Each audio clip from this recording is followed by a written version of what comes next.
On a freezing November morning in downtown Denver, a man in a torn military jacket limps across the sidewalk, carrying nothing but a half-crushed energy bar, his only food for the day. His name is Ethan Cole, a forgotten veteran who sleeps under a highway bridge and survives off odd jobs and pure willpower. As he stops beside a bus stop to rest his aching knee, he notices a young woman sitting on the cold pavement, hugging her backpack like a shield. Her face is swollen, one cheek bruised purple, and her eyes, wide, terrified, keep watching every passing car as if someone dangerous might appear any second. When their eyes meet, she quickly looks down. Ethan, hungry, exhausted, and freezing, could have walked away.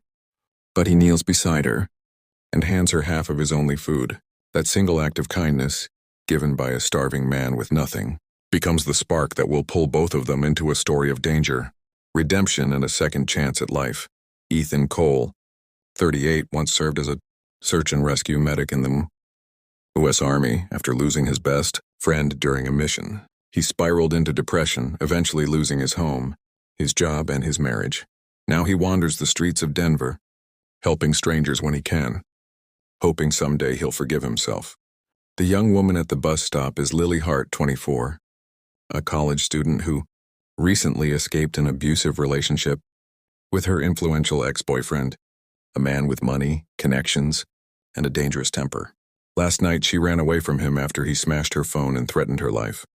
Lily has no family in Colorado, no friends nearby, no one to trust, except the man who unexpectedly knelt beside her, a homeless veteran with kind eyes and a quiet strength she instantly felt safe around.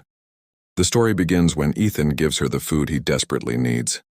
But Lily gives him something far more valuable in return, a reason to stand up again. Ethan carefully splits the energy bar into two uneven pieces, offering the bigger half to Lily.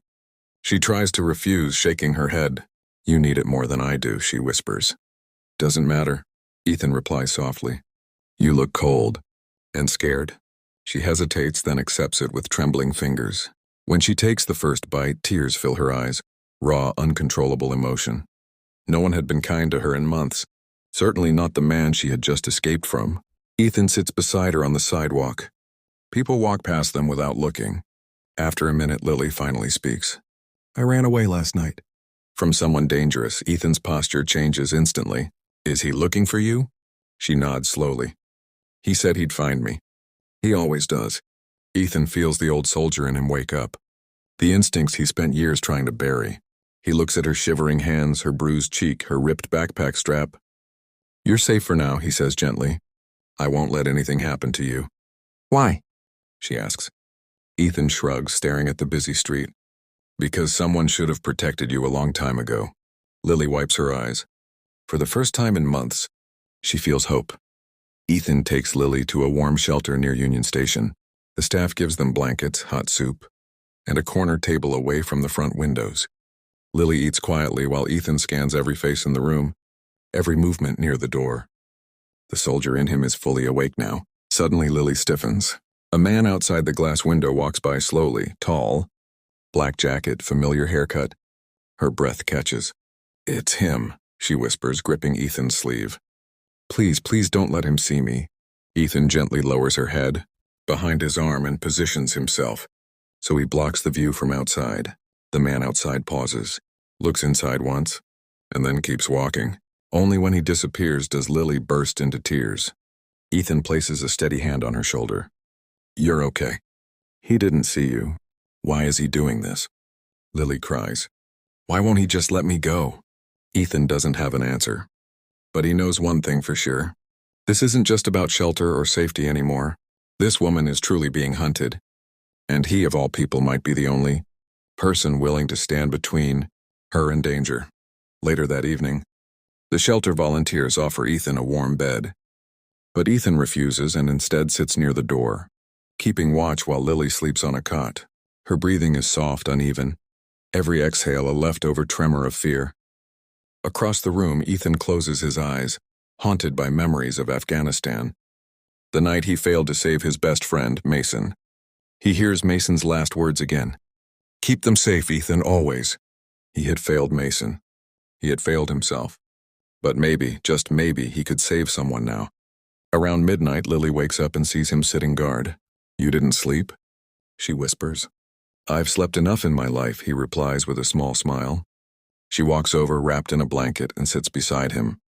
"No one ever protected me before," she says quietly. "Not like this." Ethan shakes his head. "I'm not a hero." "You are to me," she says softly. Those words hit Ethan like a slow, warm shock. A compliment he hasn't heard in years. For a long moment, they sit together in silence, the shelter lights buzzing softly above them. The next morning, chaos erupts. Lily's abusive ex-boyfriend, Derek, tracks her down using city cameras and a license plate database he illegally accessed through a friend. He storms into the shelter lobby with two men. "Where is she?" Derek shouts. Staff members freeze, terrified. Ethan reacts instantly. He grabs Lily's hand and leads her through a back hallway as Derek's voice echoes closer. When Derek's men enter the hallway, Ethan steps forward. "This isn't your place," one man warns. Ethan doesn't respond. He moves like a soldier, fast, precise, controlled. One punch, one knee strike, one shove. Both men hit the floor. Ethan grabs Lily again, breath heavy. "We have to go now." They sprint out the emergency exit into the freezing morning air. Behind them, Derek roars in rage. Lily's heart pounds painfully. Ethan's old knee injury burns with every step. But he doesn't stop. He will not let Derek touch her. Not now, not ever. Ethan guides Lily to a police station downtown and reports everything. Derek's violence, the pursuit, the break-in at the shelter. The police take Lily into protection immediately. But they also pull Ethan aside. "Sir, you're injured. Do you need a medic?" Ethan almost says no. He's used to ignoring pain. But Lily steps between them. "He does. Please help him." For the first time in years, Ethan allows someone to take care of him. At the hospital, Lily sits beside his bed while doctors wrap his knee and give him food he hasn't tasted in ages. "You saved my life," Lily whispers. "I don't know how to ever repay you." "You already did," Ethan replies. "How?" "You believed in me when I didn't." Tears fill Lily's eyes. She takes his hand. "Then don't disappear from my life," she says. "Stay. Let's help each other heal." Ethan looks at her, this brave, wounded, resilient young woman who somehow brought light back into his world. "I'll stay," he says quietly. "For as long as you need." Weeks later, Derek is arrested and charged. Lily begins therapy and returns to school with new confidence. Ethan enters a veterans rehabilitation program and gets temporary housing, thanks to a charity Lily contacted on his behalf. Every evening, they walk together along the snowy Denver streets with coffee in hand, talking, laughing, rebuilding. Two broken people who saved each other, two strangers who became each other's chance at life. And all of it began with a starving man who gave away his last piece of food.